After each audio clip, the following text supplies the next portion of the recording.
মানুষকে তার পরিবার নিয়ে আসার তৌফিক দান করুন, সেই দোয়া করি। যত বড় চ্যালেঞ্জ হোক না কেন, দিন শেষে এখানেই আসতে হবে। এটাই সবচেয়ে বড় চ্যালেঞ্জ আমাদের জীবনে।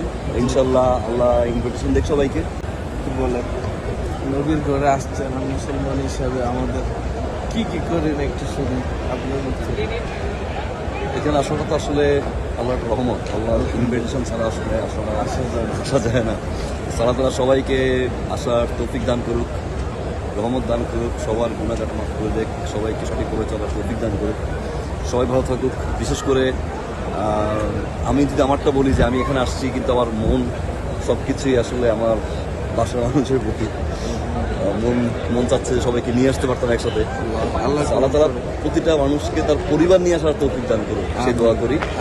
আপনারা সবাই আমার জন্য দোয়া করবেন, আপনিও দোয়া করবেন। একটু জাপান থাকেন শুনলাম, আমি জাপান থেকে আসছেন, আর এটা অনেক বড় একটা চ্যালেঞ্জ। তো যত বড় চ্যালেঞ্জ হোক না কেন, দিন শেষে এখানেই আসতে হবে। এটাই সবচেয়ে বড় চ্যালেঞ্জ আমাদের জীবনে। ইনশাল্লাহ আল্লাহ ইনভিটেশন দেখ সবাইকে।